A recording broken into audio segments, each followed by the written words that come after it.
How many times have you found yourself staring at a glowing screen, checking a message for the 5th time in 5 minutes, wondering why someone who used to give you everything now gives you barely enough to stay interested? How many hours of your life have you spent replaying conversations in your head, tweaking your personality, or lowering your standards, just to keep someone from walking away? There is a quiet, humiliating ache that comes with chasing another human being. It makes you feel small. It turns your self-respect into a bargaining chip and forces you to accept breadcrumbs from people who should have considered it a privilege to sit at your table. You tell yourself that if you just give a little more, explain yourself a little better, or stay available a little longer, they will finally see your worth. But the truth is cold, simple, and undeniable. The moment you start chasing someone, you give them permission to run. What if the secret to magnetizing the right people into your life has nothing to do with running faster or begging louder? What if the most powerful thing you could ever do is stop running altogether, turn around, and build a presence so grounded, so authentic, and so deeply self-contained that it becomes impossible to ignore?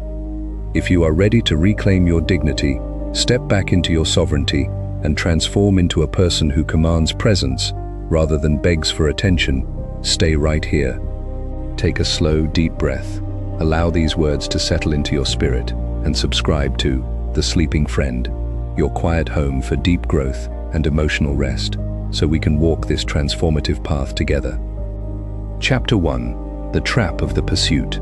Picture a dog standing in an open field, its heart pounding against its ribs, eyes locked onto a plastic bag blowing through the tall grass.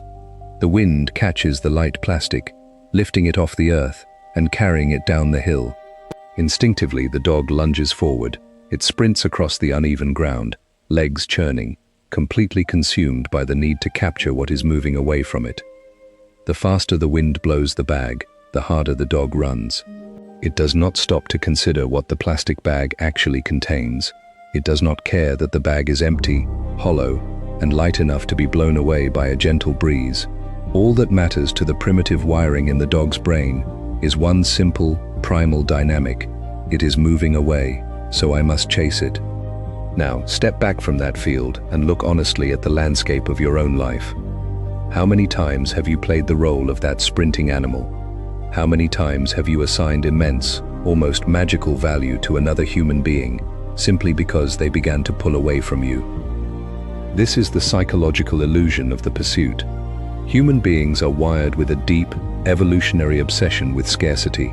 The moment an object, a resource, or a person becomes distant or hard to obtain, our subconscious mind automatically upgrades its perceived value.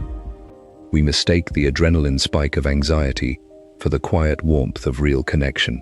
We mistake the panic of abandonment for the spark of deep love. When someone pulls back their attention, a dark, primitive script kicks into gear deep within your nervous system. You begin to ask yourself what you did wrong. You reread old text messages like a detective searching a crime scene for clues. You adjust your tone, you make yourself more available, and you wait by your phone, letting your mood for the entire day be dictated by whether or not a name lights up on a glass screen. And then, something shifts. You catch a glimpse of yourself in a mirror or in a quiet moment before sleep, and a wave of quiet humiliation washes over you. You realize that in your desperate attempt to be seen by someone else, you have made yourself completely invisible to yourself. You have fallen into the trap of the pursuit. The core tragedy of chasing another person is not just that it rarely works, it is that it actively destroys the very thing you are trying to build. Attraction does not run on pity. Deep, lasting human connection is not born out of desperation or emotional begging. Real connection requires two solid, self-contained individuals standing in their own truth. The moment you start chasing someone, you tilt the ground beneath the relationship. You signal to their subconscious mind that you view them as the prize and yourself as the petitioner.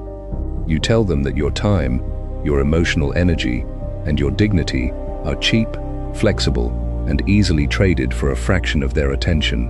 When you make yourself endlessly available to someone who offers you nothing in return, you do not inspire love in their heart. You inspire quiet disrespect. They may not say it out loud, and they may not even consciously realize it, but on a primal level, they feel the imbalance. They sense that you are operating from a place of deep, unhealed lack, a void that you are begging them to fill. And because human nature shrinks away from desperation, the harder you pull, the further they push away. To break free from this painful loop, you must first understand why you started running in the first place. You did not start chasing people because you are weak, foolish, or broken. You started chasing because somewhere in your past, a quiet, toxic narrative took root in your mind. Perhaps you grew up in an environment where love was conditional, where you were only noticed when you performed perfectly, kept the peace, or proved your usefulness.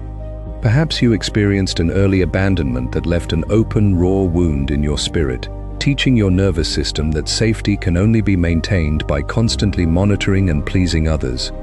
You began to believe the fundamental lie that love is something you must earn, perform for, and chase down. To step out of the trap of the pursuit, you must look that ancient lie directly in the eyes and strip it of its power. You must realize that no human being on this earth possesses the power to complete you, validate your existence, or make you worthy. Their attention is not the oxygen your soul needs to breathe. Their approval is not the light by which you must see yourself. The moment you realize this truth, the frantic energy begins to leave your legs. The desperate urge to text, to explain, to check in, and to plead slowly dissolves into the cold air. You stop sprinting across the field after hollow plastic bags. You slow down your pace, take a long, deliberate breath into your lungs, and let the distance grow between you and whatever is running away. You step out of the frantic race, not out of anger, bitterness, or passive aggression, but out of a profound, quiet realization that your legs were made for carrying you toward your own greatness, not for chasing after people who are running in the opposite direction. As you stand still in the quiet grass, feeling the ground solid beneath your feet, you prepare to take the most revolutionary step of your life, turning your gaze inward and discovering the immense, untapped power that wakes up when you stop looking outward for what was already inside you. Chapter 2. The Mirage of Validation. Imagine a traveler walking across a vast, sun-baked desert. The sun beats down ruthlessly from a clear, cloudless sky. The air is dry, shimmering with intense heat, and the traveler's throat is parched, burning with a deep, agonizing thirst. Their canteen has been empty for hours. As they stumble over the crest of a high sand dune, they look out across the horizon and see something magnificent. A sparkling blue lake surrounded by lush green palm trees and cool, clear water resting in the shade. Relief floods through their veins. Tears spring to their eyes as they summon their remaining strength and sprint down the dune toward the water. They dive headfirst onto the ground, opening their mouth wide to gulp down the life-saving liquid, only to bite down on a mouthful of dry, scorching sand. There is no lake, there are no palm trees, there is no cool water. It was a mirage, a cruel optical illusion created by the bending of light, the heat of the earth, and the sheer, desperate hunger of a mind dying of thirst. This desert mirage is the exact psychological mechanism of external validation. When you live your life chasing the approval, attention, and affection of other human beings, you are attempting to quench a deep, internal soul thirst using an optical illusion. You tell yourself, if that person texts me back, I will finally feel secure. If they choose me, I will know that I am attractive. If they stay, I will finally be worthy. You project your deepest psychological needs onto another fragile, imperfect human being. You make their shifting mood your water, their quick text your air, and their fleeting attention your sun. And for a few seconds, when they give you a crumb of attention, it works. A tiny drop of dopamine hits your brain, the anxiety quiets down, and you feel a fleeting sensation of relief. But because that relief came from the outside, because it was a mirage created by someone else's temporary state, it evaporates within hours. The thirst returns, sharper and more painful than before, and once again, you find yourself crawling across the desert floor, begging for another drop from a well that was never meant to sustain your spirit. To master your life and become a presence that commands respect, you must understand a profound psychological law. Nothing outside of you can ever grant you what you refuse to give yourself. If you do not believe you are worthy on a deep, structural level, no amount of public praise, romantic attention, or social proof will ever convince you. You can receive 10,000 compliments, but if your internal container has a hole at the bottom, every single drop of validation will simply leak out into the dirt, leaving you feeling empty, anxious, and desperate for the next hit. Consider what happens to your presence when you operate from this state of validation thirst. When you walk into a room, a date, or a conversation needing something from the other person, needing them to like you, needing them to agree with you, or needing them to validate your worth, your energy becomes heavy, needy, and invasive. You stop listening to what they are actually saying because your brain is too busy calculating how to present yourself to earn their approval. You adjust your posture, edit your opinions, laugh at jokes you don't find funny, and suppress your true identity just to keep the peace. You become a chameleon, constantly shifting your colors to match whatever environment you step into. And then, something subtle happens in the room. The people around you pick up on the hidden frequency of your neediness. Human beings possess an ancient, highly evolved radar for authenticity. We can sense when someone is being genuine versus when someone is trying to sell us a curated version of themselves in exchange for our approval. When you act like a chameleon, people do not feel drawn to you. They feel unsettled by you. They sense that you are using them as a mirror to confirm your existence, rather than seeing them as a human being. The mirage of validation forces you to live your life in reverse. It causes you to ask, what do they want me to be? Instead of asking, who am I and what do I stand for? To break the power of the mirage, you must perform an act of radical internal reclamation. You must step away from the hot sand, close your eyes, and look down into the quiet depths of your own soul. You must locate the structural hole at the bottom of your container, the unhealed belief that you are somehow flawed, inadequate, or unlovable as you are. You must stop waiting for a stranger, a partner, or a boss to walk into your life with a bucket of water to fix your foundation. You take the trowel into your own hands.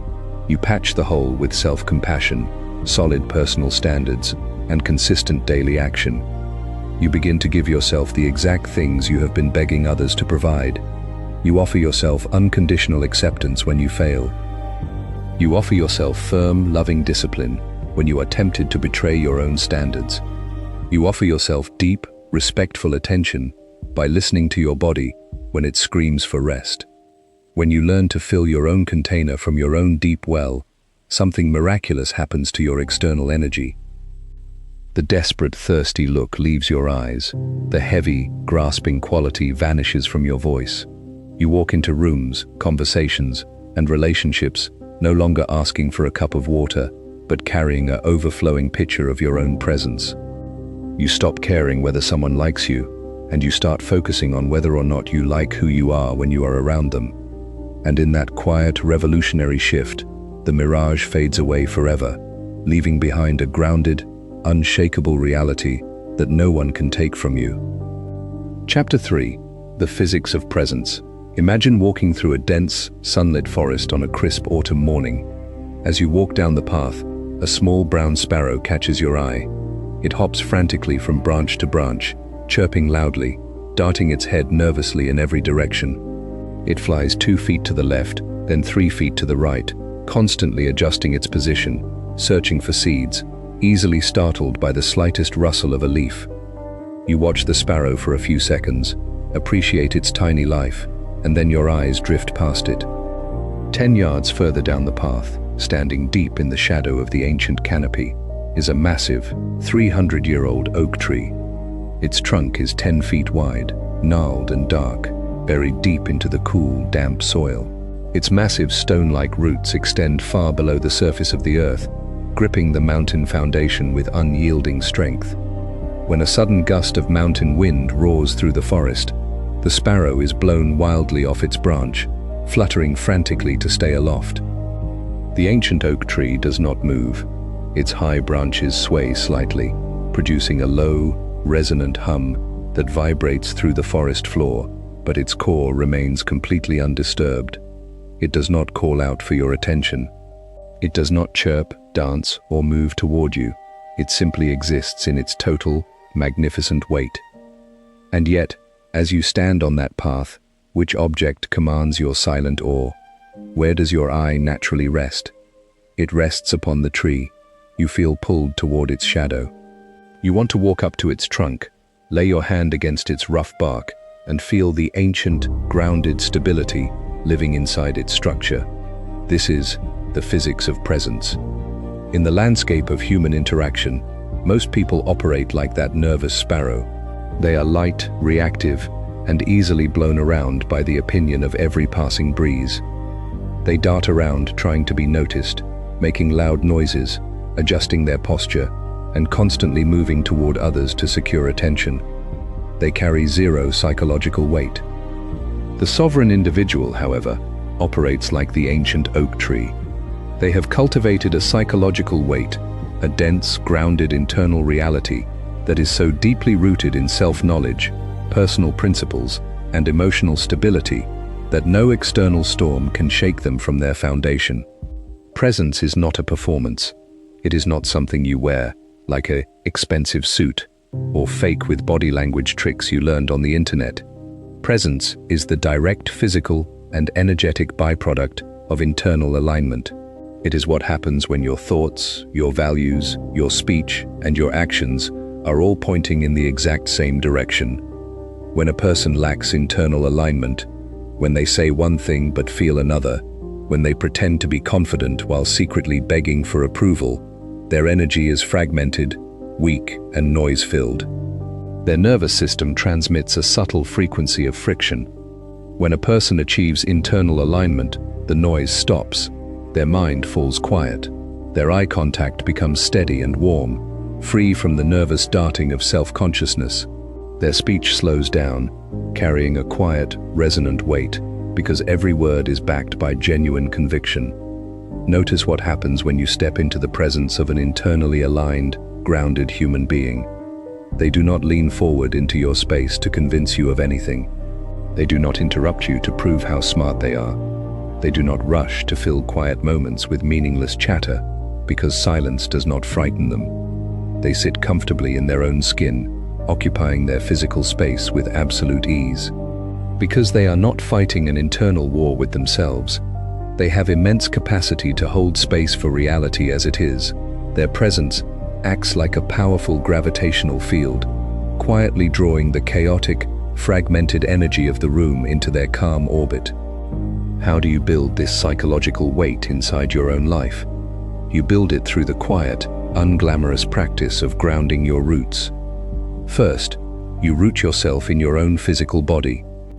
Desperate, anxious people live almost entirely in their heads, spinning out over future projections, replaying past mistakes, and analyzing micro-expressions.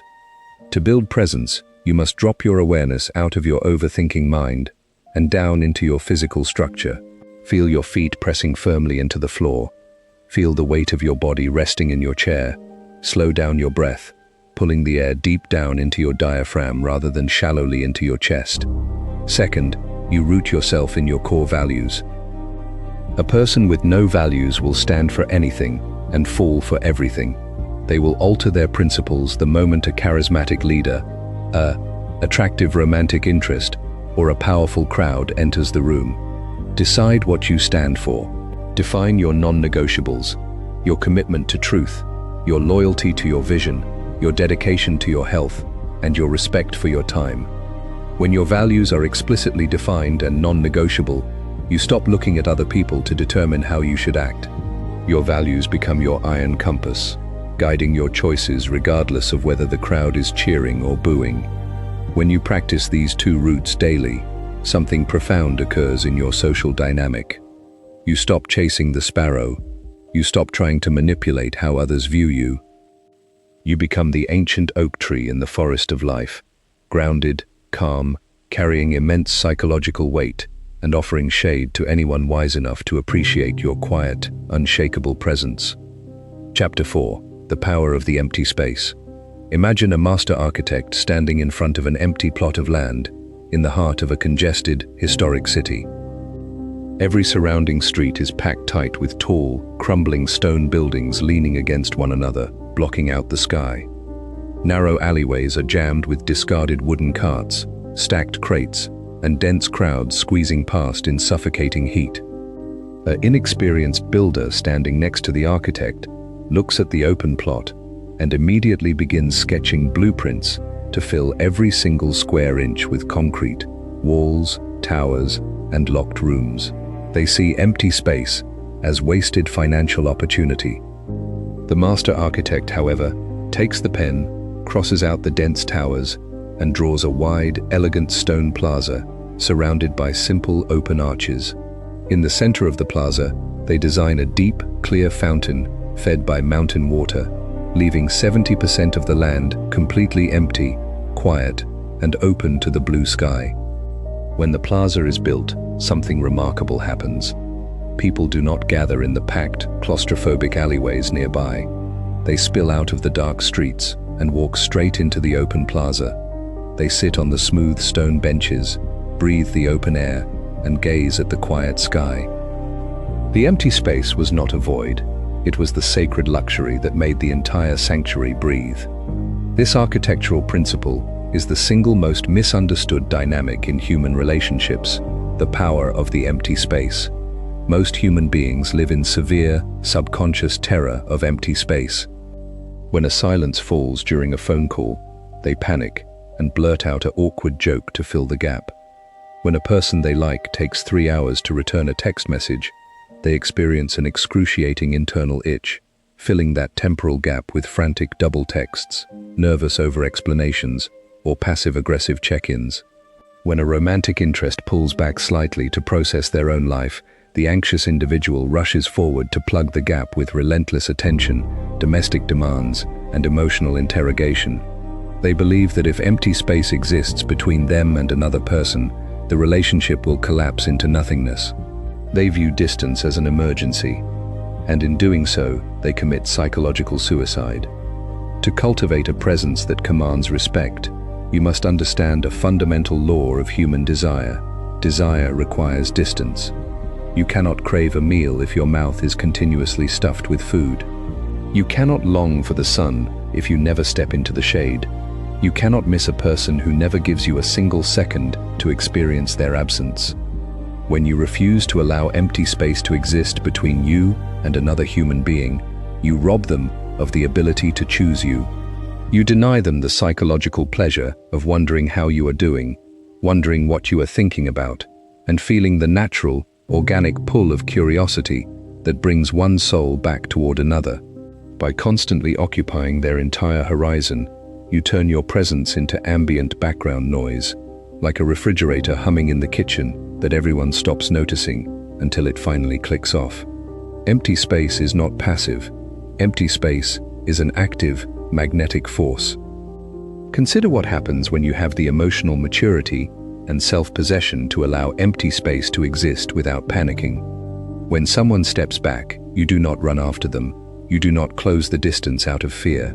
You stand firmly in your own life, drop your hands to your sides, and allow the quiet gap to open up between you. In that quiet gap, a powerful shift occurs in the other person's mind. First, the pressure vanishes. Because you are not pushing against them, their natural instinct to resist and pull away disappears. They stop running because no one is chasing them. Second, the curiosity awakes. They look back over their shoulder, expecting to see you sprinting behind them, pleading for attention. Instead, they see you standing calmly in your own strength, focused on your own purpose, perfectly comfortable with the silence. They begin to ask themselves deep, subconscious questions. Why aren't they panicked? What internal strength do they possess that allows them to be so comfortable alone? What are they building in their life while I am away?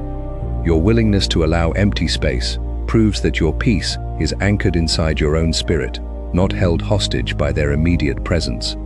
How do you incorporate the power of the empty space into your daily life? You master the art of sacred restraint. When you send a message, send it, and then put your phone face down on the table. Do not monitor the typing bubble. Do not sit there calculating response times. Return your focus entirely to your physical environment, your work, or your rest. Let the message sit in the air until the other person responds in their own natural time. When someone offers you a half-hearted effort or ambiguous commitment, do not negotiate, argue, or plead. Offer a polite, warm smile, step back behind your boundary, and let the space widen between you. Let the empty space do the heavy lifting for you. Let it speak louder than any angry speech or tearful confrontation ever could.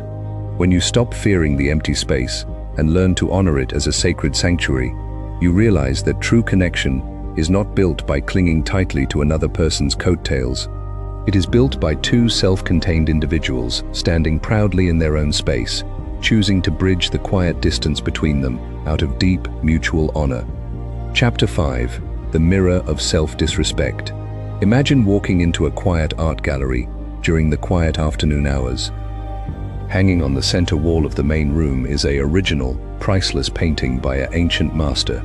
The colors are rich, deep and brilliant, protected beneath a clean glass frame. Around the frame, the gallery directors have installed a polished velvet rope supported by heavy brass stanchions. A notice stands beside the painting reading, "Please remain 3 feet back. Do not touch." Visitors step up to the rope, lower their voices, clasp their hands behind their backs, and gaze at the artwork with quiet awe. They respect the painting not only because of its internal beauty, but because the environment surrounding the painting demands respect.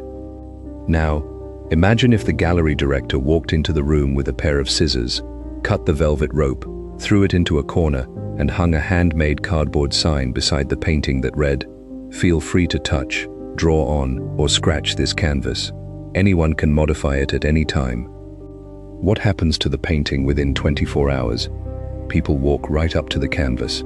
They lean against it, leave greasy fingerprints on the delicate paint, scratch their initials into the corner, and kick the base of the frame. Within a week, the masterwork is ruined, dirty, and stripped of its value. Who ruined the painting? Was it the careless visitors who left fingerprints on the canvas? Or was it the gallery director who tore down the protective velvet rope and announced to the world that the painting carried zero intrinsic value? This destroyed canvas is the precise dynamic of the mirror of self-disrespect. One of the most painful, liberating truths you will ever learn about human nature is this: the world treats you precisely how you teach it to treat you. When you allow another person to repeatedly break their promises, disrespect your time, speak to you with subtle condescension, or drop breadcrumbs of affection whenever it suits them, and you respond by staying available, making excuses for them, and lowering your standards, you are personally tearing down your own velvet rope. You are hanging a sign around your neck that reads, "My self-respect is negotiable. You can step across my boundaries without facing any real consequences." Most people complain endlessly about how poorly others treat them. They vent to their friends about toxic partners, unreliable friends, and exploitative bosses. They spend hours analyzing why those people are so cold, selfish, or ungrateful. They fail to realize that those people are merely acting as psychological mirrors, reflecting back the precise level of self-respect that you hold for yourself. When you tolerate disrespect, you demonstrate to the other person's subconscious mind that you do not believe you deserve better. You show them that your fear of being alone is far greater than your devotion to your own dignity. And because human beings naturally push against boundaries until they hit a hard structure, people will continue to step forward until you construct an impenetrable boundary. Consider what happens inside your own spirit every single time you abandon yourself to keep someone else comfortable. Every time you say, "It's okay," when it was fundamentally not okay. Every time you laugh off a rude comment that hurt your feelings. Every time you stay up late waiting for a late-night text from someone who ignored you all afternoon, you strike a devastating blow to your internal self-worth. Your subconscious mind is always watching your choices. When it sees you lowering your standards to appease someone else, it registers a quiet, toxic entry into your psychological ledger. My owner does not value us. My owner believes we are worthless unless this person validates us. Over time, your internal self-esteem collapses entirely. leaving you dependent on the very people who are treating you poorly. To break this destructive mirror and command unshakable respect, you must practice the discipline of radical boundary alignment. First, you must define your personal velvet ropes. What are your explicit, non-negotiable standards for how a human being is allowed to treat you if they want access to your life? How do you expect your time to be honored? How do you expect your boundaries to be spoken to? How do you expect commitments to be kept? Second, you must enforce those velvet ropes without anger, hostility, or dramatic speeches. Unmastered individuals confuse setting boundaries with throwing tantrums. They scream, make long dramatic speeches, send paragraphs of text messages, and threaten to leave, only to stay in the exact same situation 2 days later when the anger cools down. This is not boundary enforcement. It is emotional noise that teaches others that your words carry zero real weight. A sovereign boundary is quiet, cold, and absolute. When someone steps across your velvet rope for the first time, you do not throw a tantrum. You state the reality calmly, clearly, and without hostility. I do not engage in conversations where my voice is being raised over. We can speak when the tone is calm. If they step across the line again, you do not argue. You simply enforce the physical or conversational consequence. You hang up the phone, you leave the room, or you pull back your availability completely. You do not need to convince them that your boundary is fair. You do not need their permission to protect your own dignity.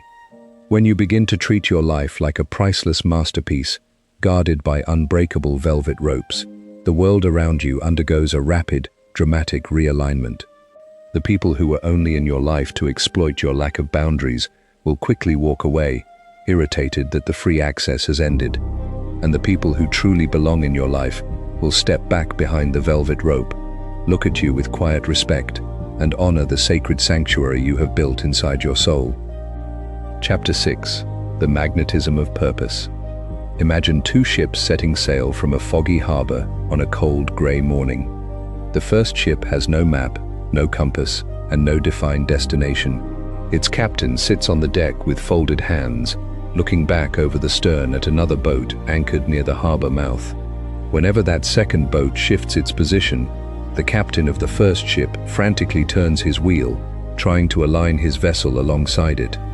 If the second boat drifts 3 miles to the east, the first ship follows. If the second boat stops completely, the first ship drops its anchor in the cold, open sea and waits, drifting aimlessly with the ocean currents, totally dependent on the movements of a vessel that isn't even paying attention to it. Now look at the second ship. Its captain stands tall at the wheel, eyes locked firmly on a distant star shining brightly above the horizon. His map is laid out across the wooden table. His compass is aligned, and his sails are full of wind. He knows precisely where he is going, why he is going there, and what heavy cargo he is carrying to the distant shore. He does not check to see if the first ship is following him. He does not adjust his course based on whether other boats approve of his journey. He is driven by a deep, relentless mission that commands every ounce of his focus, strength, and courage. Which captain inspires your trust? Which ship carries a magnetic, commanding weight as it cuts through the dark water? It is the ship with a mission. This dynamic illustrates the single most attractive quality a human being can cultivate: the magnetism of purpose. There is no psychological turnoff greater than a person whose entire existence revolves around romantic relationships, social approval, or chasing the attention of others. When you have no personal vision, no deep creative projects, no disciplined habits, and no transcendent goals driving your mornings, your life becomes an empty room. And because that room is empty, you will try to move into someone else's house, making their life your primary project. You turn their hobbies into your hobbies, their schedule into your schedule, and their goals into your entire universe. You become a psychological parasite, feeding off their energy because you have failed to generate any light of your own. The sovereign individual, however, is consumed by their own mission. Purpose is the anchor that stabilizes your spirit against the unpredictable winds of life. When you are deeply committed to a personal vision, whether that is building a business, mastering a craft, transforming your physical body, serving your community, or exploring spiritual depths, your focus shifts away from small, petty social anxieties. You no longer have the cognitive bandwidth to obsess over whether someone replied to your text message in 5 minutes or 5 hours.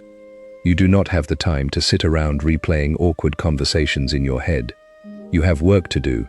You have mountains to climb. You have a legacy to construct. Consider the profound, magnetic shift that occurs in your aura when you live a purpose-driven life. When you walk into a room, you carry the quiet energy of someone who is coming from somewhere important and going somewhere meaningful. You are not looking for someone to save you from boredom, because your life is already deeply engaging. This creates a natural, irresistible element of unavailability, not a manufactured, manipulative unavailability where you pretend to be busy to play psychological games, but a genuine, structural unavailability born out of the fact that your time, energy, and mind are genuinely committed to high-level pursuits. Your time becomes a scarce, valuable resource, and because human nature treats scarce resources with immense value, people naturally begin to respect the time you choose to gift them. They realize that if they want a place in your life, they cannot bring cheap drama, games, or half-hearted effort. They must step up to your level because they sense that your train is moving forward, with or without them. How do you ignite the magnetism of purpose inside your own life? You engage in the audit of energy allocation. Look at the last 7 days of your life with ruthless, objective honesty. How many hours did you spend scrolling through social media feeds, consuming the lives of strangers? How many hours did you spend overthinking text messages, worrying about what someone thought of you, or waiting for someone else to make plans? How many hours did you invest into your own physical health, your mind, your craft, and your personal freedom? If the majority of your energy was spent looking outward, it is time to recall your troops. Take that scattered, leaked energy and pour it directly into your own ground. Pick up the instrument you abandoned. Commit to the disciplined workout regimen you keep postponing. Write the first chapter of the book sitting inside your head. Build the business blueprint. Read the deep books that expand your mind. When you fall in love with your own growth, you stop begging others to fall in love with you. You become a glowing sun in your own solar system, radiating heat, light, and undeniable purpose. And watch as the right people naturally organize their orbits around your quiet, undeniable pull. Chapter 7: The Art of Strategic Unavailability. Imagine a brilliant diamond formed deep within the earth over millions of years, under crushing pressure and intense heat. It sits inside a velvet-lined display case in a quiet, high-security gallery. To see it, visitors must make an appointment weeks in advance. They stand behind a thick glass barrier, speaking in quiet, hushed whispers, viewing the stone with a sense of wonder and reverence. It carries immense value, not merely because of its chemical structure, but because it is rare, guarded, and difficult to access. Now, imagine if the owner of that diamond decided to give every person walking down the street free, unlimited access to the gem. Imagine if they placed thousands of identical diamonds in plastic buckets on every street corner, telling passers-by, take as many as you want, whenever you want, day or night. What happens to the perceived value of the diamond within 24 hours? The exact same atomic structure that once inspired awe is now kicked aside like gravel on the road. Children throw them into storm drains. People step over them without looking down. The stone didn't change. Its availability changed. This is the psychological reality of strategic unavailability. We live in a world obsessed with hyperconnectivity. We are taught that to keep people interested, we must be instantly accessible. We leave our notifications turned on 24 hours a day, reply to text messages within 30 seconds, drop our personal schedules the moment someone calls, and make ourselves endlessly flexible to accommodate the moods and desires of others. We believe that being endlessly available proves our love, our loyalty, and our value. In reality, endless availability does not build intimacy. It breeds quiet familiarity, psychological boredom, and profound disrespect. When you make yourself instantly accessible to another person at all times, you trigger a primal human reaction: desensitization. Human beings are biologically wired to adapt rapidly to constant stimuli. The first time a person hears a loud clock ticking in a room, it catches their attention. After an hour, their brain filters out the sound completely. It becomes background noise. When you are always available, always ready to chat, always free to hang out, always willing to drop your life at a moment's notice, you turn your presence into that ticking clock. You become ambient background noise in someone else's life. They stop preparing for your presence because they know you will be there regardless of how they treat you. Strategic unavailability is not a manipulative game. It is not playing hard to get, pretending to be busy when you are sitting on the couch doing nothing, or intentionally ignoring messages to make someone sweat. Real strategic unavailability is the direct, natural byproduct of a human being who has built a life so rich, so disciplined, and so deeply committed to higher goals that their time is genuinely scarce. It is the realization that your time on this earth is a non-renewable resource.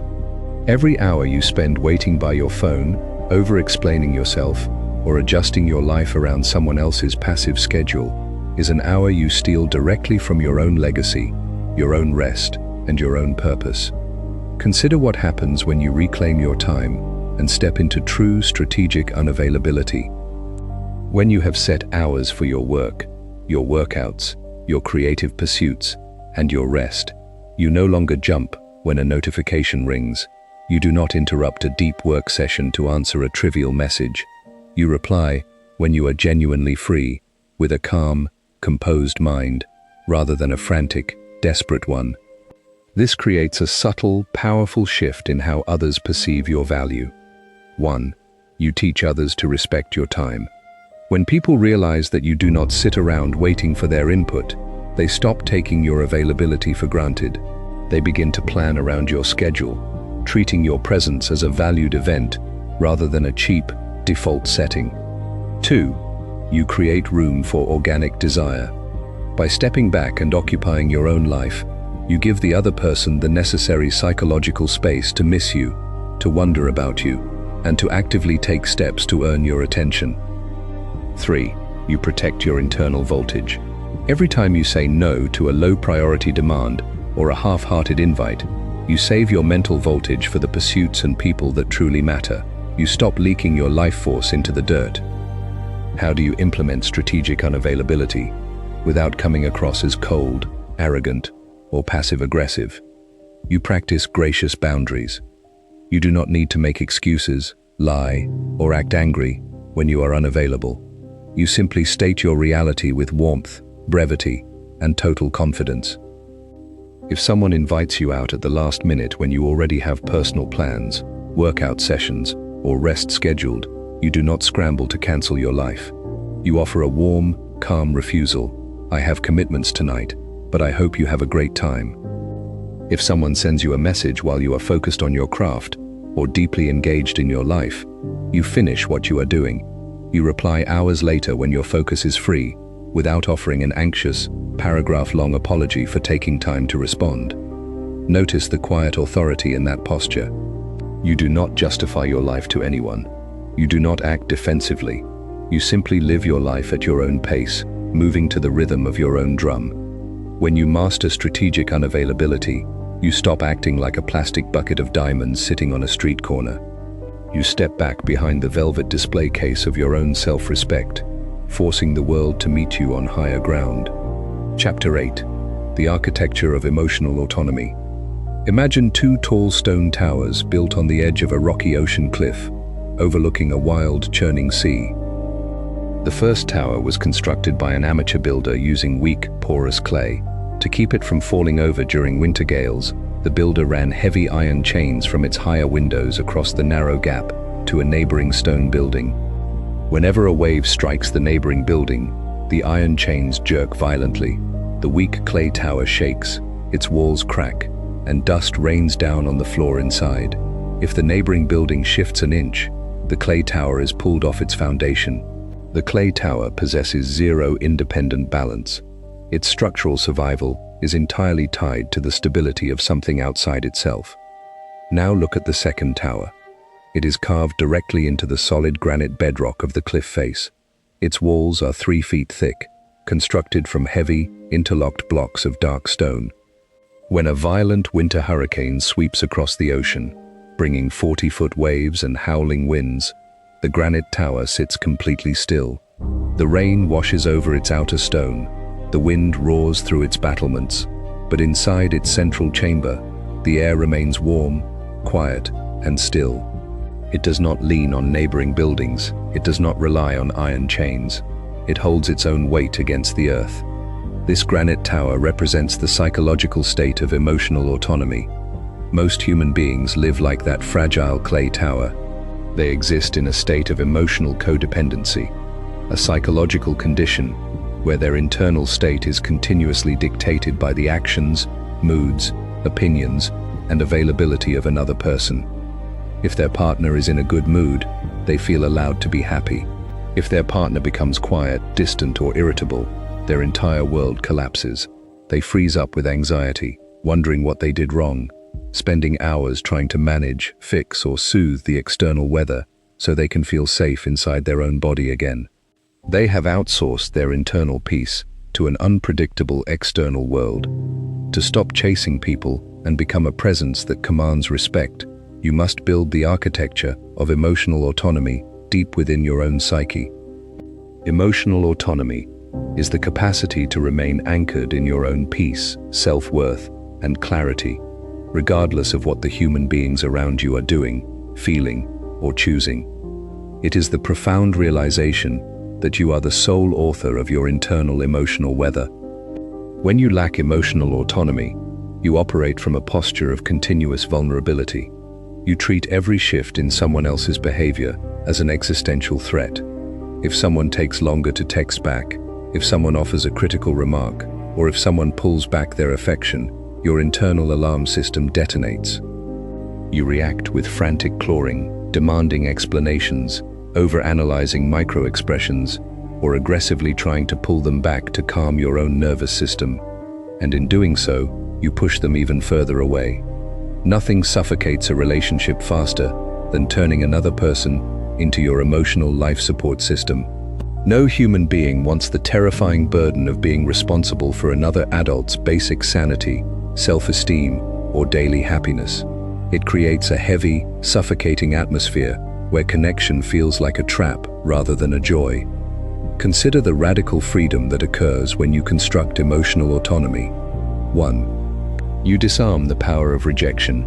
When your self-worth is rooted in your own standards and self-compassion, another person's decision to walk away or pull back loses its power to destroy you. It stops being a verdict on your value as a human being and becomes simply a reflection of their personal preferences, capacity, or path. 2.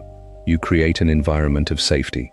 When you do not depend on others to regulate your emotions, you become a calm, safe harbor for those around you. People feel drawn to stand near you because they sense that your peace is unshakable, that you won't collapse or attack them if they have a bad day or need space. 3. You choose from strength, not desperation. When you are emotionally autonomous, you stop staying in toxic, disrespectful situations out of a terror of being alone.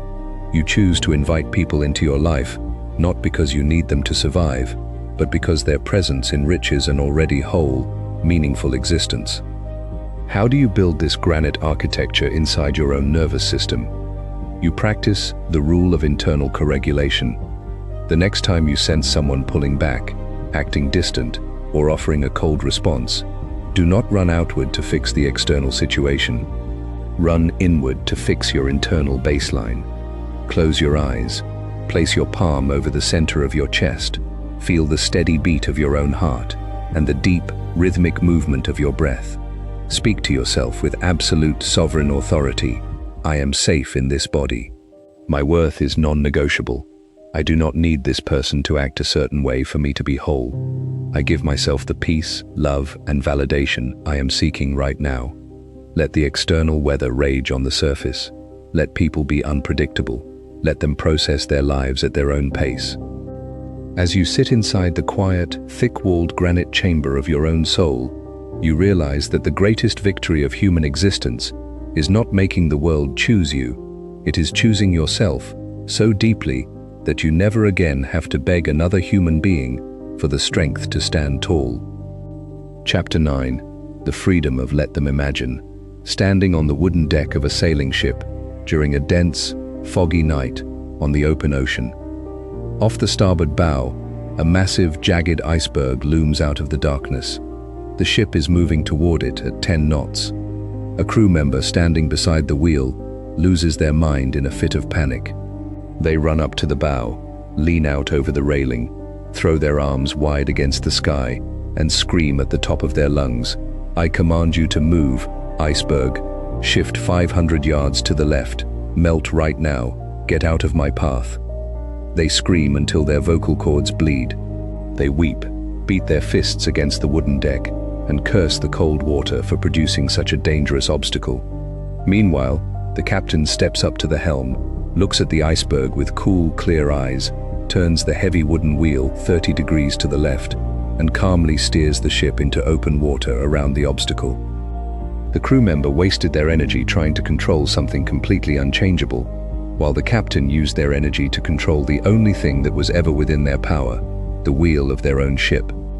This scene illustrates the foundational principle of total psychological liberation, the let them mindset. Almost all human suffering, anxiety, and relationship drama stems from a single, toxic mental habit, trying to control, change, edit, or force other human beings to act according to our internal expectations. We spend endless hours of our lives screaming at human icebergs. Why won't they see how much I care about them? Why can't they just be more consistent? Why did they choose someone else over me? Why aren't they working as hard as I am? We treat other people's choices, shortcomings, and emotional limitations as personal insults that we are obligated to fix, debate, or correct.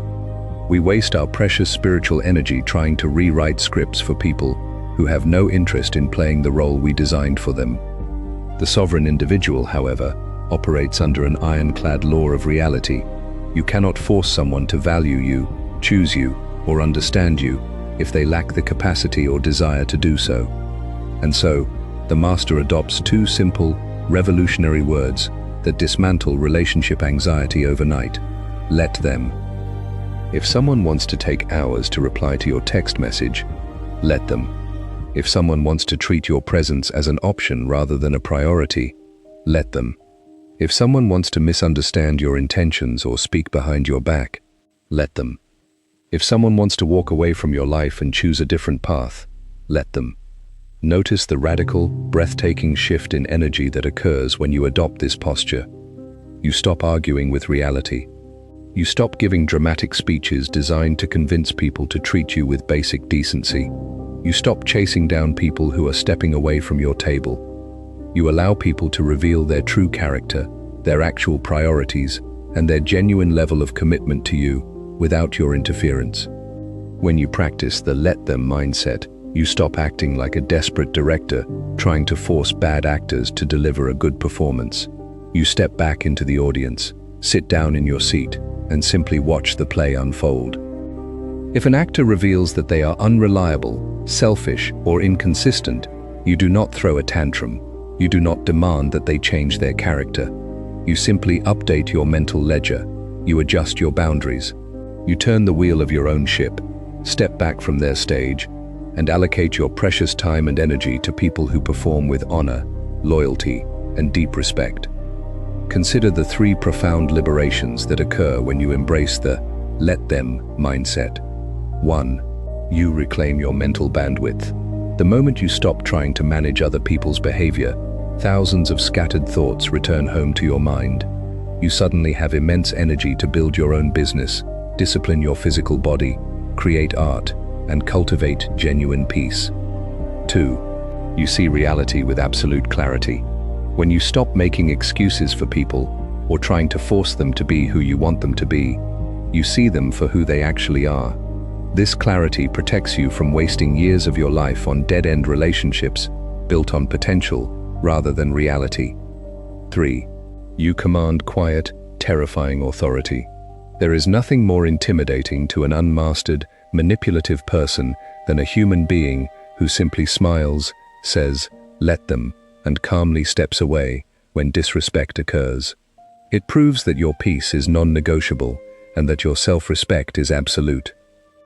To implement this mindset in your daily life, apply the rule of sovereign observation.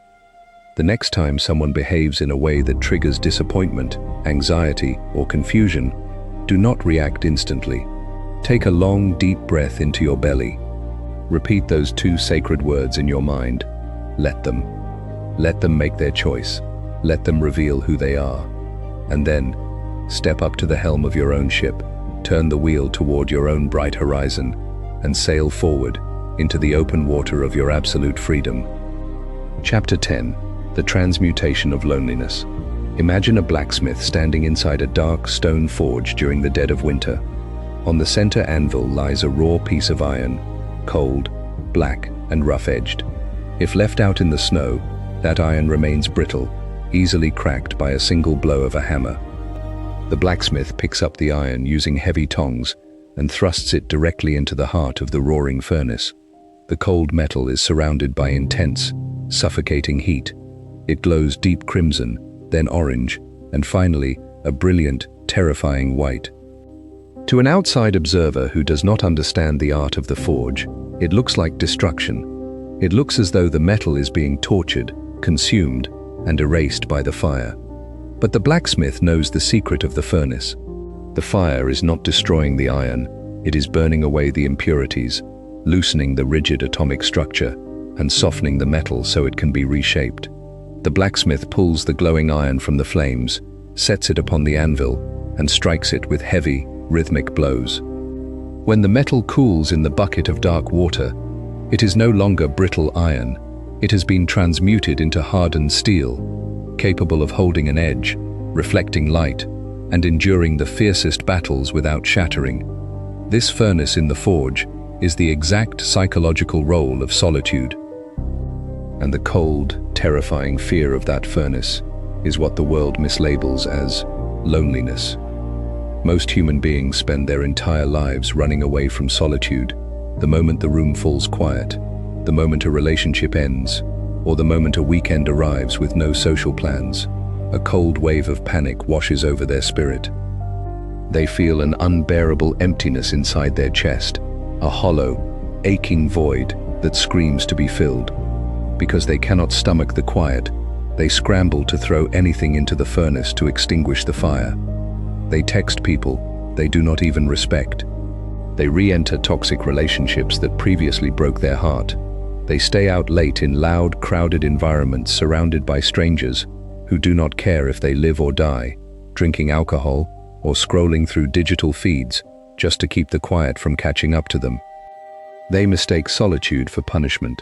They view being alone as proof that they are unloved, unwanted, or fundamentally defective. And in doing so, they miss the single greatest transformative opportunity of human life. To stop chasing people and build a presence that commands reverence, you must master the transmutation of loneliness into aloneness.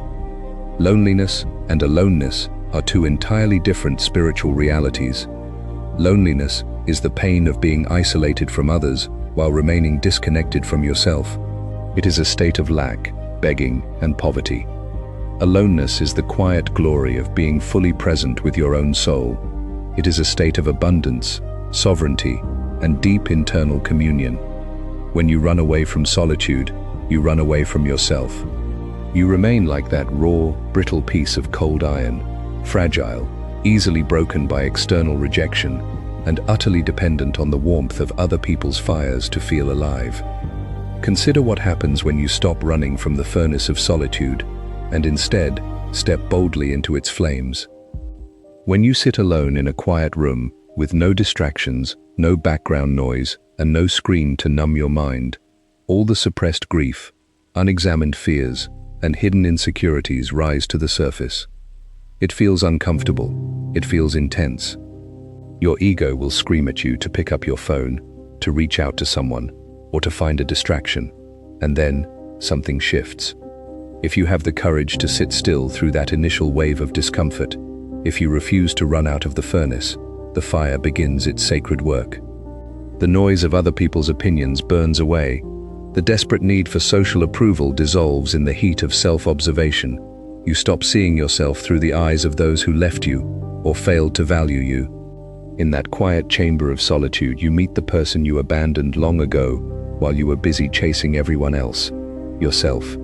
You begin to listen to the silent whisper of your own intuition. You discover what you actually love, what you actually stand for, and what legacy you want to construct with the remaining days of your life. You realize that the empty void inside your chest was never meant to be filled by a romantic partner, a loyal friend, or a cheering crowd. It was a throne, built exclusively for your own presence. How do you practice the transmutation of loneliness into aloneness in your daily life? You engage in the discipline of sacred isolation. Intentionally schedule time where you step away from the social grid. Take yourself out to a meal, sit in a park, or go for a long walk in nature completely alone, without headphones, without checking notifications, and without documenting the experience for social validation. When the feeling of loneliness arises during these moments, do not panic. Do not treat it as an emergency. Look at that loneliness with a warm, quiet smile and say, "Welcome, show me what I need to see. Burn away what does not serve me." As you remain in that fire, the brittle iron of your desperate need for others cools and hardens into the solid steel of absolute internal self-sufficiency. When you emerge from the furnace, you walk back into the human world as a completely different creature. You no longer look at people as potential rescuers or sources of validation. You look at them with calm, clear eyes, offering warmth where it is earned, but carrying a quiet, unshakable truth within your stride.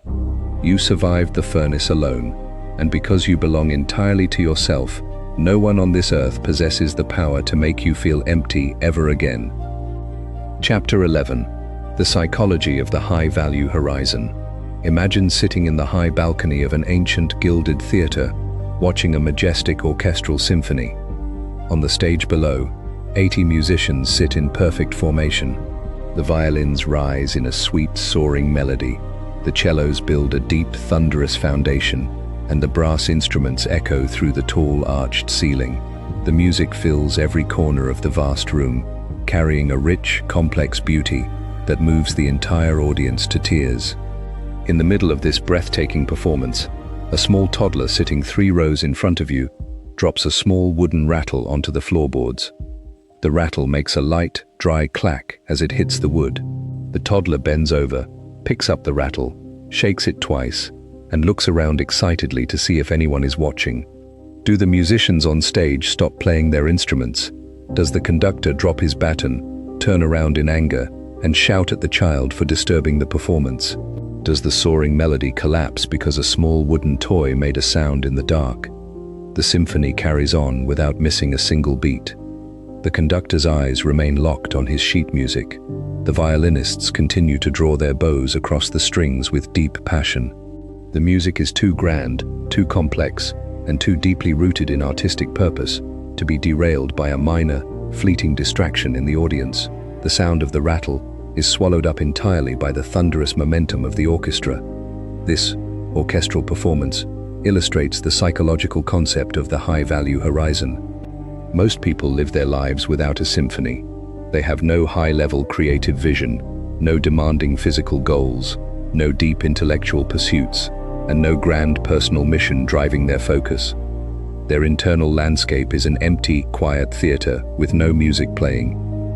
Because there is no symphony playing inside their mind, every tiny, insignificant event in their social environment sounds like a deafening explosion. When someone offers a subtle critique, when a friend forgets to invite them to a dinner, or when a romantic interest takes hours to return a text message, it shatters their entire world. The dropped rattle becomes the loudest sound in their universe because they have nothing bigger to listen to. They spend their days reacting, overthinking, and chasing down every small rattle that rolls across the floor. The sovereign individual, however, operates with a high-value horizon. They have built an internal orchestra, a massive, multifaceted personal universe filled with demanding goals, disciplined daily habits, creative projects, and spiritual depth. Their eyes are locked on a distant, majestic horizon, that demands their absolute focus, energy, and intelligence. When you cultivate a high-value horizon, your relationship to human distractions changes radically. Consider the profound psychological benefits that occur when your horizon is vast and demanding. 1. Small offenses lose their power. When you are building something great, you simply do not have the cognitive bandwidth to hold petty grudges, analyze minor microaggressions, or engage in low-level social drama. The sound of small wooden rattles is swallowed whole by the thunder of your personal mission. 2. You shift from consumer to creator. Desperate people spend their mental energy consuming the lives, opinions, and validation of others. High-value individuals spend their mental energy creating value, mastering crafts, and building tangible assets in the real world. 3. Your presence develops natural gravity. People are naturally, irresistibly drawn to individuals who are deeply absorbed in a grand vision. When someone sees that your horizon is vast and meaningful, they realize that stepping into your life is a privilege, a chance to witness and participate in a powerful journey. How do you construct a high-value horizon inside your daily life? You implement the architecture of the daily blueprint. Stop allowing your days to be passive, empty slates waiting to be written on by the demands, notifications, and invitations of other people. Every evening before you sleep, define your non-negotiables for the following day. Physical mastery. Commit to a rigorous workout, a long run, or physical training that pushes your body past its comfort zone. Intellectual expansion. Devote 1 hour to deep reading, skill acquisition, or studying complex subjects that expand your mental models. Creative construction. Spend 2 hours pouring focused, uninterrupted effort into your business, your writing, your art, or your core career legacy. When your daily blueprint is locked in, your life develops massive forward momentum.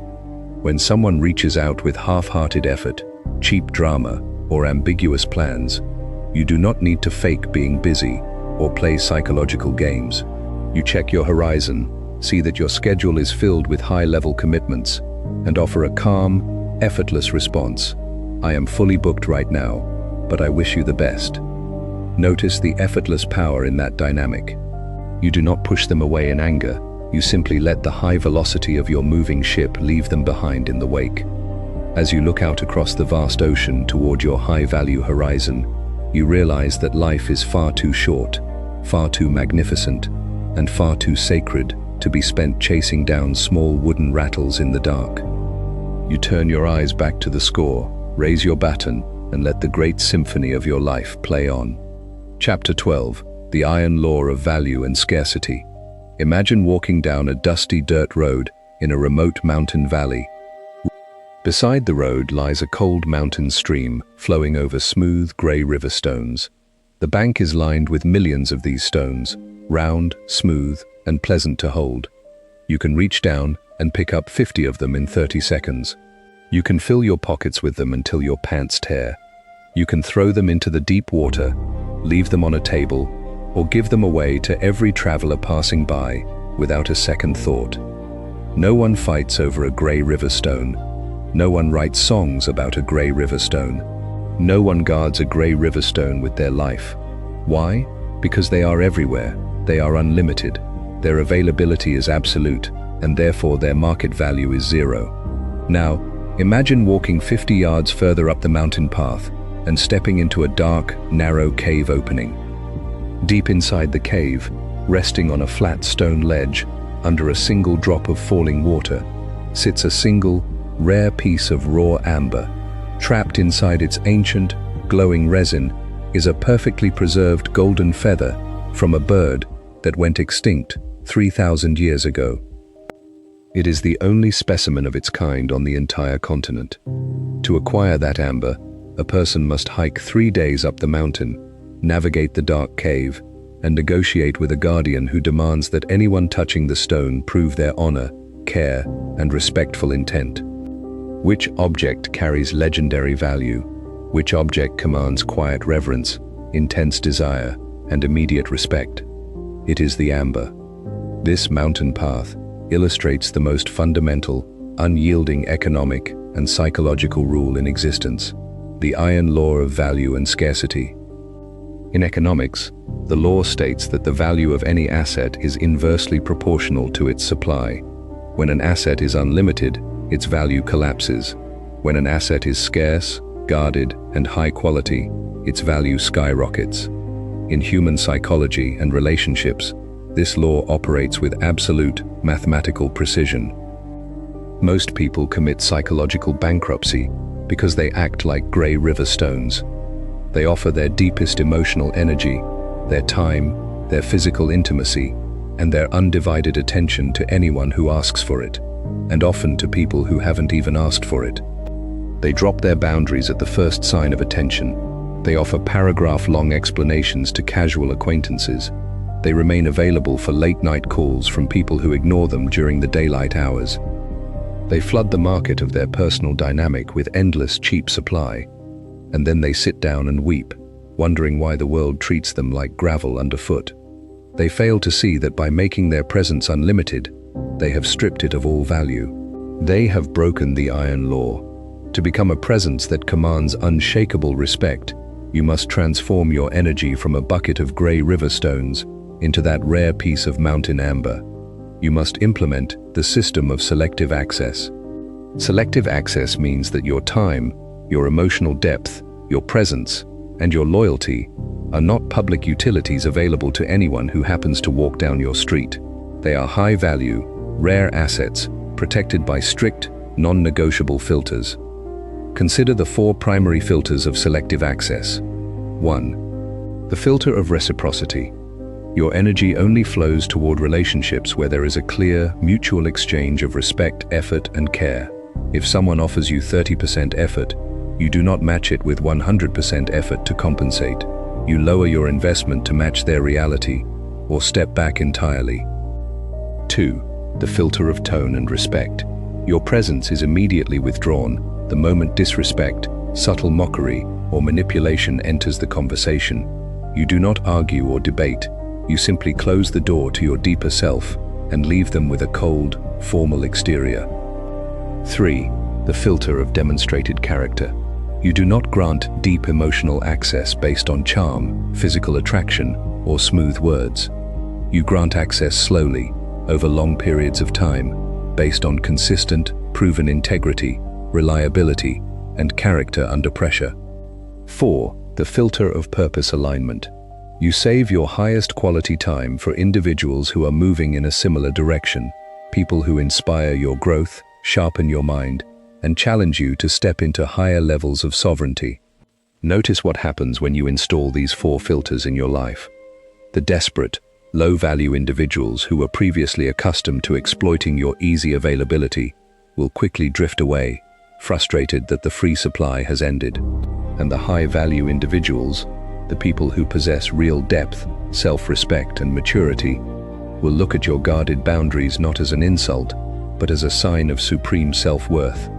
They will step up to your filters with quiet respect, recognizing that earning a place inside your inner circle is a genuine achievement.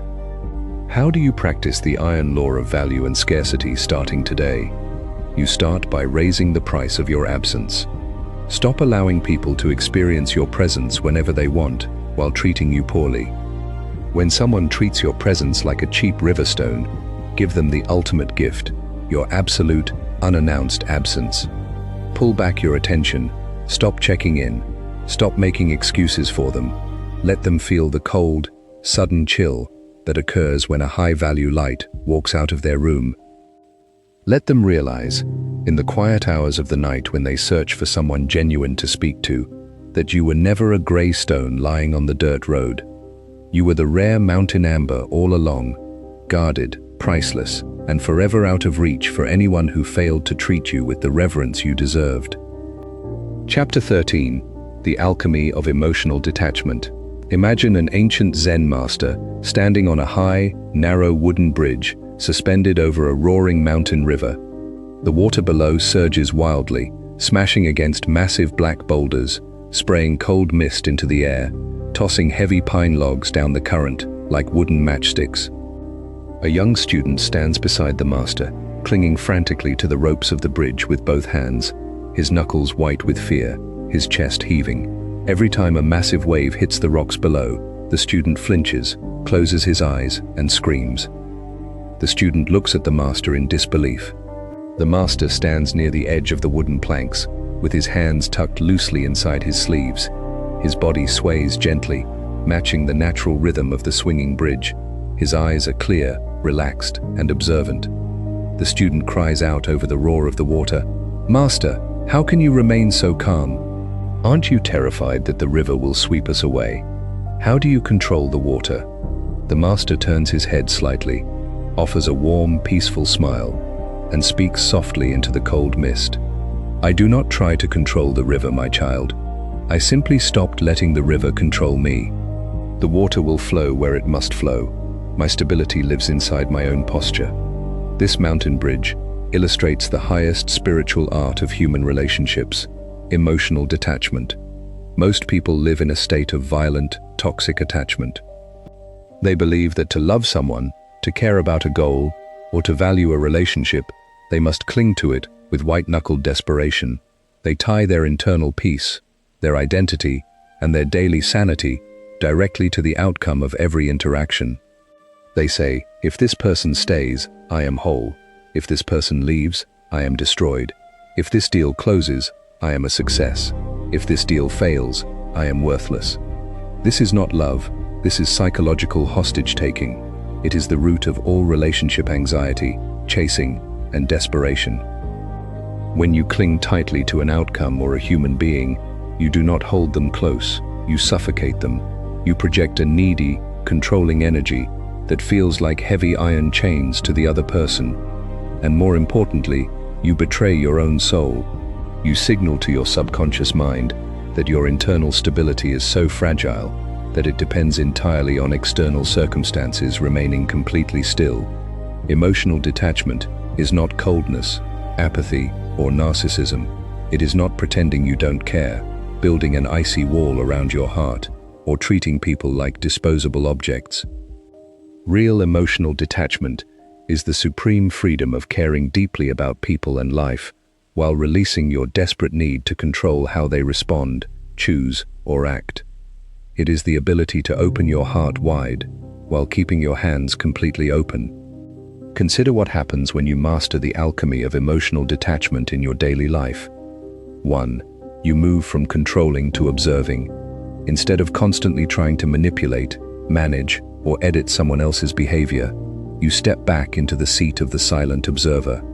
You allow people to show you who they are, how they prioritize you, and what they value, without trying to force them to fit your mental script.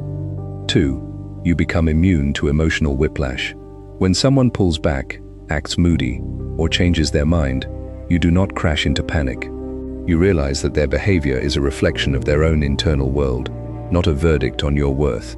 You remain rooted in your own peace, like the master swaying gently on the bridge. 3.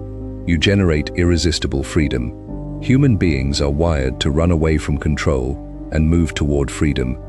When someone senses that you care for them deeply, but do not need them to survive, they feel an intoxicating sense of psychological safety around you. They realize that being in your life is a choice, not an obligation. How do you cultivate this sacred posture inside your own nervous system? You practice the rule of open palms. Whenever you feel anxiety rising, whenever you catch yourself checking your phone for a response, overthinking an interaction, or worrying if someone is pulling away, physically open your hands and turn your palms toward the sky. Take a slow, deep breath into your lower abdomen. Speak quietly to your heart. I release my need to control this outcome. I allow this person to be free. I trust my own foundation. Let the river flow beneath the bridge. Let people walk their chosen paths. Let outcomes organize themselves according to reality. When you stop holding life with tight, white-knuckled fists and start holding it with open, peaceful palms, you discover a profound paradox. The things you once chased with frantic desperation slowly turn around, look at your unshakable peace, and come back to rest gently inside your open hands. Chapter 14. The Sovereignty of the Inner Kingdom. Imagine a vast, ancient kingdom, nestled in a fertile valley, surrounded by high, snow-capped mountain peaks. Inside the central city stands a magnificent royal palace, constructed from white marble, surrounded by lush gardens, clear flowing fountains, and deep granaries filled with gold and harvest crops. The king sitting upon the throne is a wise, grounded ruler. He spends his days organizing the laws, ensuring his people are fed, strengthening his borders, and cultivating art and knowledge within his realm.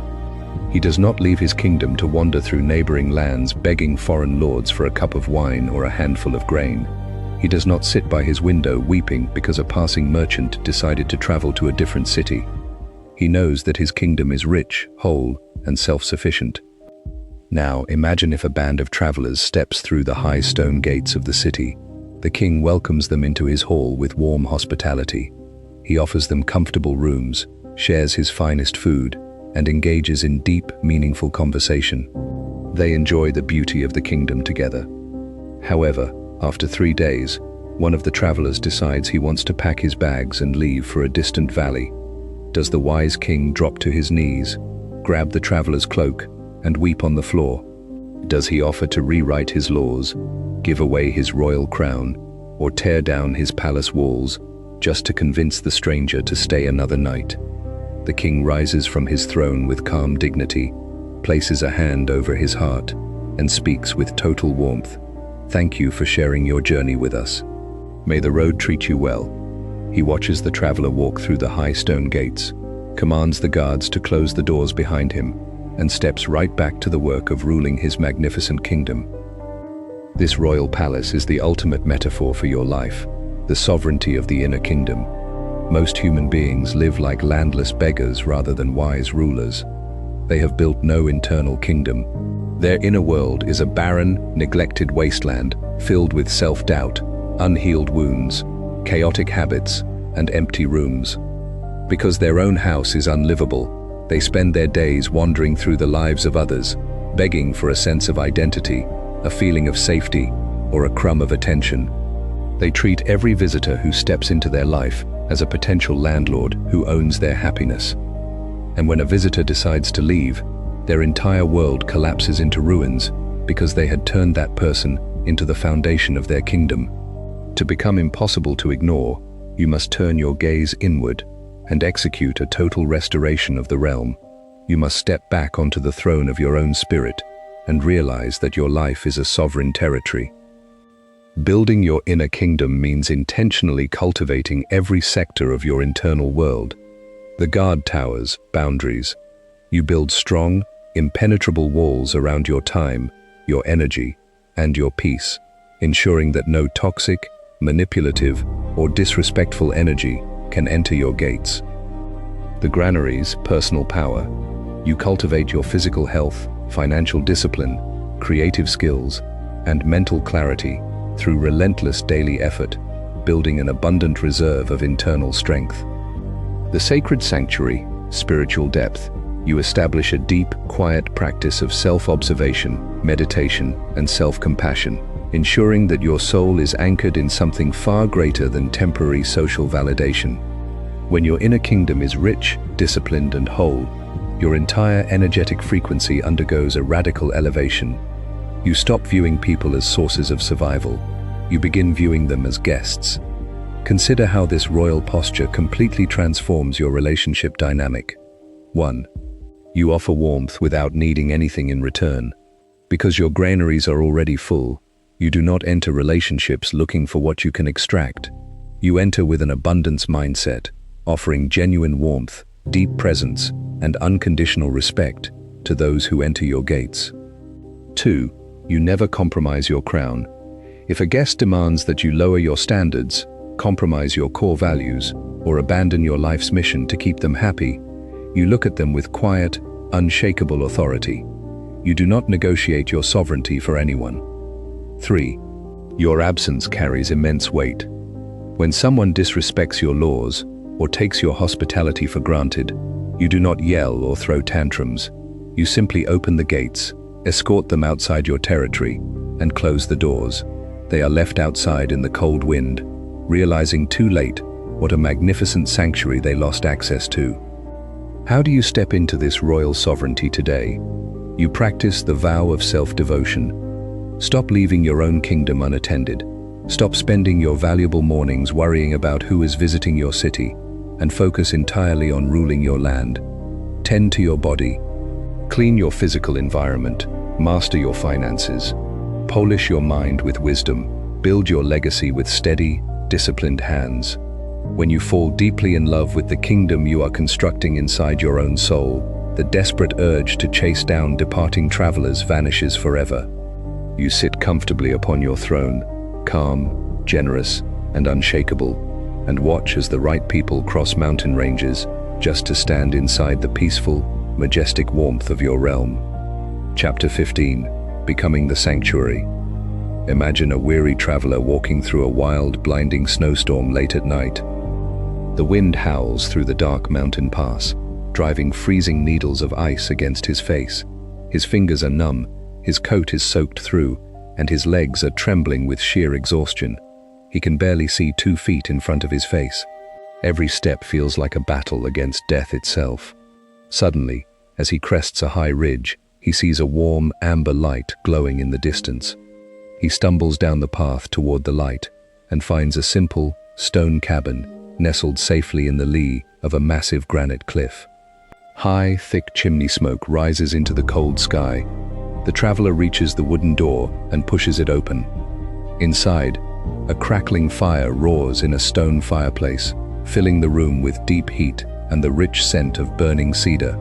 The air is quiet, still, and completely safe. A warm wooden table sits in the center of the room, accompanied by a soft chair and a pitcher of clear water. The howling storm outside continues to rage against the thick log walls, but inside the cabin, the storm carries zero power. The traveler steps inside, closes the heavy door behind him, leans his back against the wood, and lets out a long, shuddering sigh of profound relief. He collapses into the soft chair beside the fire, feeling the freezing tension melt out of his muscles. He does not want to leave. He does not care about the storm outside anymore. He has found something rarer than gold in a chaotic world, a sanctuary.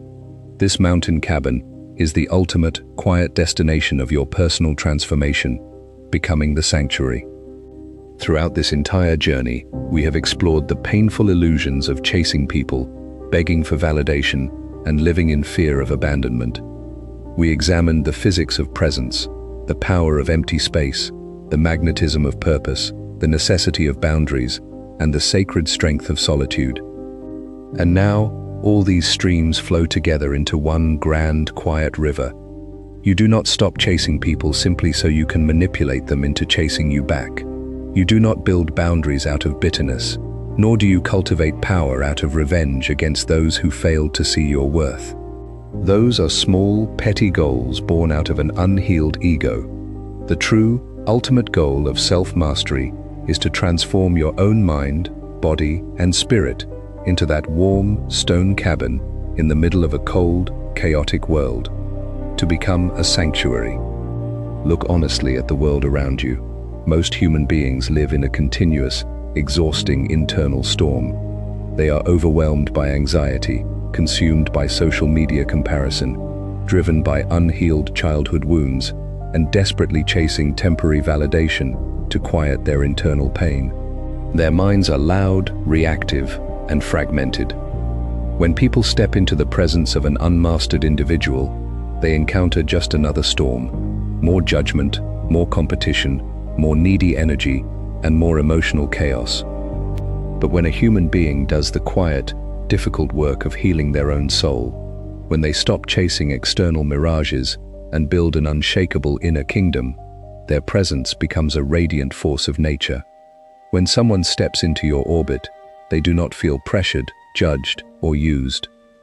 They feel the immense, grounded stability of the ancient oak tree. They feel the deep, quiet warmth of a crackling fire in a stone cabin. They feel safe enough to drop their heavy defensive armor, stop playing games, and simply breathe. Consider the quiet, undeniable qualities of a person who has become a living sanctuary. 1. Radical peace.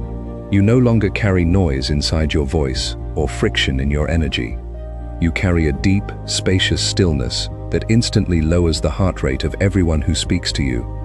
Your peace acts as an anchor for anxious souls. 2. Complete authenticity. Because you have stopped begging for approval, you no longer wear fake masks or perform for an audience. You speak your truth with gentle, uncompromising clarity, and you grant others the total freedom to be who they truly are. 3. Infinite depth. Your life is backed by purpose, discipline, self-knowledge, and spiritual root systems. People sense that no matter how deep they dig into your character, they will find solid rock rather than shallow dirt. Notice the ultimate, beautiful paradox of human existence. When you spend your life desperately running after people, begging them to stay, and trying to force them to love you, you end up empty, exhausted. But when you stop running, turn your face back toward your own soul, heal your wounds, build your purpose, and transform into a quiet, grounded sanctuary of self-respect, you become impossible to ignore. You no longer need to chase anyone down the road. You simply keep your fire burning bright, leave your light on in the window, and let the warmth of your sovereign spirit illuminate the dark. We have reached the end of our journey together. Take a long, slow, deep breath into your lungs. Feel the solid earth beneath your body. Let these truths settle deep into your nervous system, down into your bones, and into the very core of who you are. You are not a beggar standing outside the gates of someone else's life. You are the master of your own realm, the builder of your own vision, and the sanctuary of your own soul. Step forward into your day with slow, deliberate confidence. Drop your shoulders, quiet your mind, and walk with the quiet, unshakable dignity of someone who has finally come home to themselves. Chapter 16. The Art of Unyielding Integrity. Imagine an ancient towering lighthouse standing at the edge of a jagged rock face, where the land abruptly drops into the ocean. Night after night, the sky turns jet black, and dense, suffocating banks of fog roll in across the water. Fierce winter gales scream off the open ocean, slamming waves against the lighthouse's stone base, hurling cold spray hundreds of feet into the freezing air. Ships pass through the dark water, tossed wildly by the currents, their captains squinting into the mist, searching for a single point of reference to keep them from grinding their hulls against the submerged reefs. Imagine if that lighthouse was equipped with a light that shifted its color and direction based on what the passing ships wanted to see. Imagine if the light turned soft blue when a captain felt anxious, shifted to red when a crew grew impatient, or swung its beam 20 degrees to the west because a passing vessel requested a shortcut. Within an hour, every ship relying on that lighthouse would collide with the jagged rocks and sink beneath the dark water. The lighthouse is valuable precisely because its beam does not compromise, adapt, or bend to the emotional demands of the ocean. It stands anchored to the granite below, flashing its clear, blinding light at the exact same location, second after second, hour after hour, regardless of whether the storm whimpers or roars. This immovable lighthouse is the precise dynamic of unyielding integrity. Most human beings live like a flickering candle carried into a gale. They change their opinions, their values, their speech, and their personalities to match whoever happens to be standing in front of them. When they are around disciplined, hard-working people, they talk about ambition. When they are around lazy, cynical people, they nod along and criticize success. When they are around a romantic interest, they pretend to love hobbies they secretly despise, suppress their core beliefs, and bend their personal schedule until it fractures.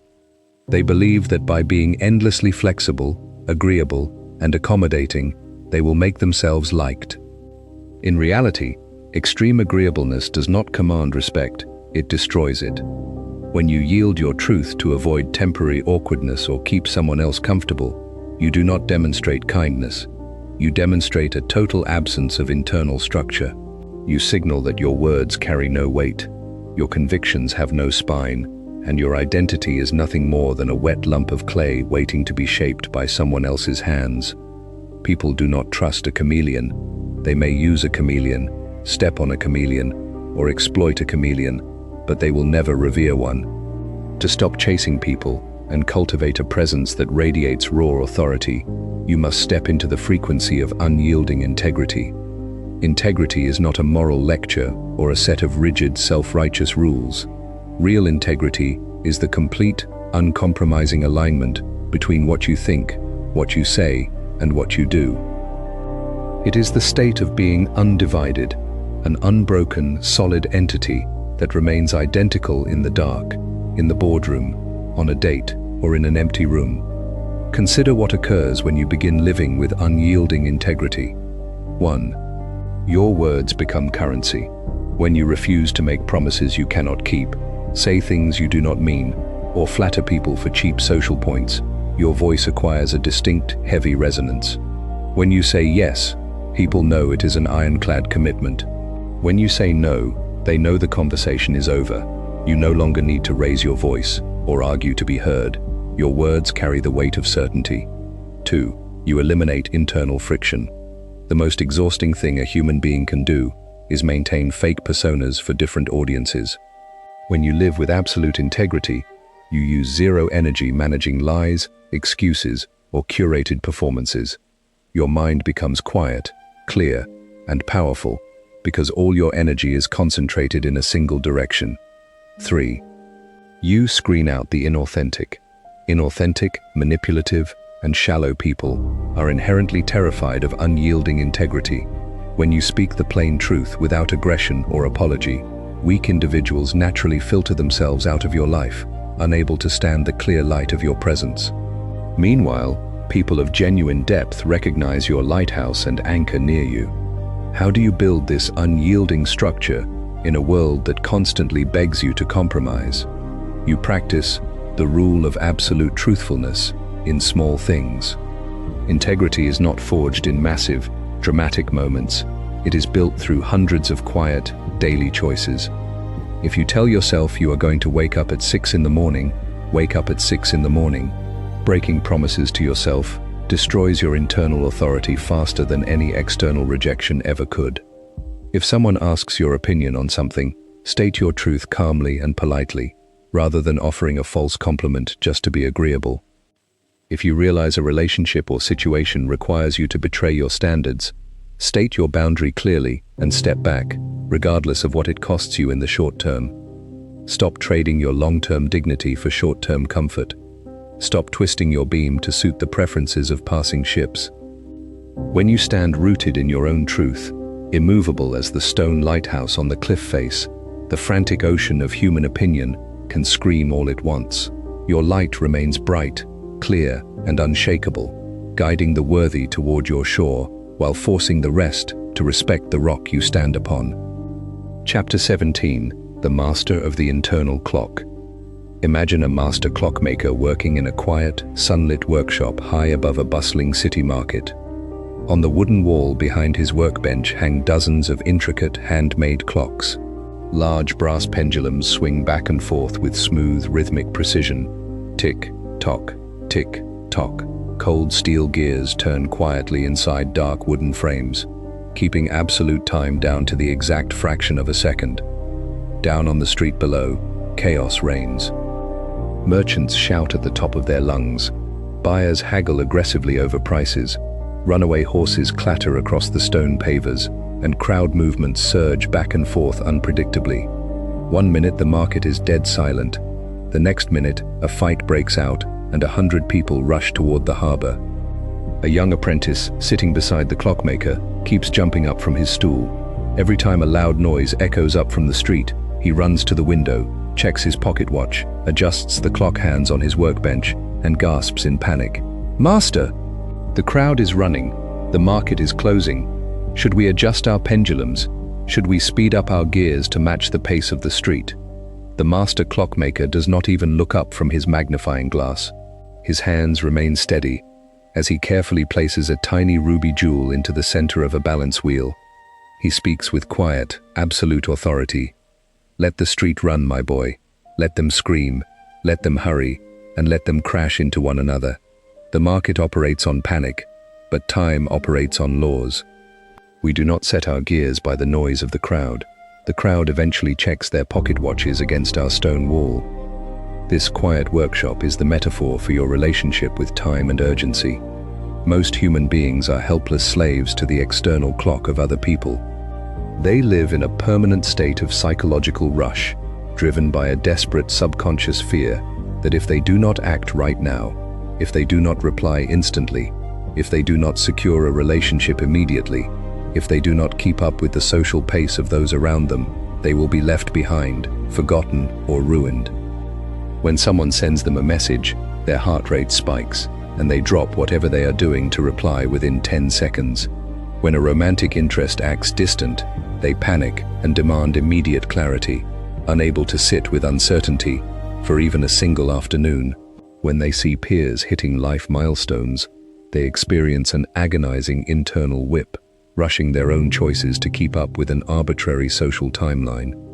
They have surrendered their internal clock to the screaming crowd on the street. And in doing so, they project an unmistakable frequency of impatience. Impatience is the ultimate signature of weakness. It tells the world that you are not in control of your own vehicle, that you are terrified of lack, and that your internal state is easily manipulated by external timelines. The sovereign individual, however, is the master of the internal clock. They operate on a slow, deliberate, unshakable tempo. They understand that real value, deep intimacy, high-level skills, and true personal authority cannot be microwaved.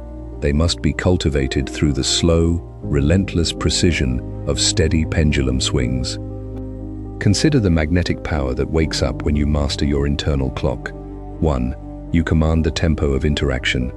When you refuse to be rushed into hasty decisions, emotional arguments, or frantic responses, you force the entire dynamic to slow down to your pace. People subconsciously adjust their tone, lower their voices, and bring more thoughtful energy when they realize you will not respond to artificial urgency. 2. You become immune to manipulation. Manipulative people rely almost entirely on manufactured urgency. They force you to make quick commitments, jump into situations unprepared, or act out of sudden fear, when your default response to pressure is a calm, unbothered, "I will consider this and get back to you when I am ready." Their tactics collapse instantly. 3. You build indestructible long-term momentum. While everyone else is sprinting wildly, burning out, and changing directions based on daily social market trends, you move with steady, rhythmic precision toward your vision. Over months and years, your slow, compound progress creates a gap between you and the crowd that can never be closed. How do you take control of your internal clock in daily life? You practice the art of the deliberate pause. When you receive a high-pressure text, email, or question, do not react on instinct. Take 3 slow, deep breaths. Allow a quiet gap of 10 seconds, 10 minutes, or 10 hours to exist before you deliver a grounded, calculated response. When someone tries to force you into a fast emotional resolution or commitment, step back onto your stool like the master clockmaker. Offer a calm, unwavering boundary. "I make decisions on my own time. I will let you know when I have reached my conclusion." When you feel the panic of age, social comparison, or missed opportunities creeping into your spirit, look at your long-term horizon. Remind yourself that a majestic life is built like a cathedral, stone by stone, layer by layer, with absolute respect for the process. Let the crowd scream on the street below. Let them rush, stumble, and exhaust themselves chasing temporary mirages. You sit quietly at your workbench, swinging your internal pendulum with cool, rhythmic precision, building a life so solid, so grounded, and so timeless that eventually the entire world stops rushing, looks up at your stone wall, and sets their time by your quiet, unshakable cadence.